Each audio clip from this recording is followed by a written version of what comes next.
Battle field में होते हैं तो उनको जो है ब्लैक फ्लैग वो होल्ड करते रहते हैं, तो उनका राइट हैंड जो है राइट बाजू काट दिया जाता है, तो वो फ्लैग को जो है लेफ्ट हैंड में अपने होल्ड करते हैं, तो लेफ्ट बाजू काट दिया जाता है। फिर उसके बाद जो है वो फ्लैग को जो है वो सीने पे ले लेते हैं। ये अक्सर इज्तिमात में लोग बताते हैं ये हदीस, लेकिन कभी ये नहीं बताते कि वो फ्लैग जो होल्ड कर रहे थे वो फ्लैग क्या था। तो वो जो ब्लैक फ्लैग था रसूलुल्लाह सल्लल्लाहु अलैहि वसल्लम का, वो यूटिलाइज करते थे। तो और जब जो जैसे कोई जमीन फतह हो जाती थी तब वो वाइट फ्लैग इस्तेमाल करते थे। जब रसूलुल्लाह सल्लल्लाहु अलैहि वसल्लम वहाँ पे गए हैं, मक्का में गए हैं, फतह मक्का हुई है, तो रसूलुल्लाह सल्लल्लाहु अलैहि वसल्लम 10,000 सहाबा के साथ, आर्मी के साथ, वो वाइट फ्लैग के साथ इंटर हुए हैं। तो ये जब जो है पीस जब कायम हो जाती है जमीन में तो वाइट फ्लैग होते हैं, और जब जिहाद की शक्ल होती है तो वो ब्लैक फ्लैग इस्तेमाल किए जाते हैं।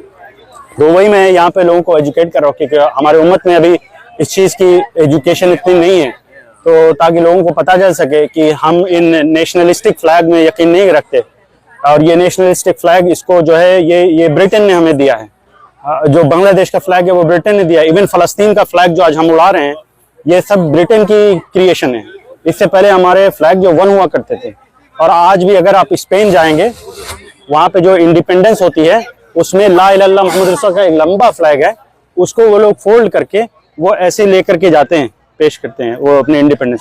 तो कहने का मतलब ये है कि आज उम्मत जो है जो हिस्से में डिवाइड हो गई है, तो हमें एजुकेट करके इसको यूनाइट करना है, ताकि हम उसके जो है और रसूलुल्लाह का इज़ा बुइल खलीफतैन फ़क़्तुल आखिर मिनहुमा, अगर दो खलफा की बैत दे दी जाए तो बाद वाले को कत्ल कर दो।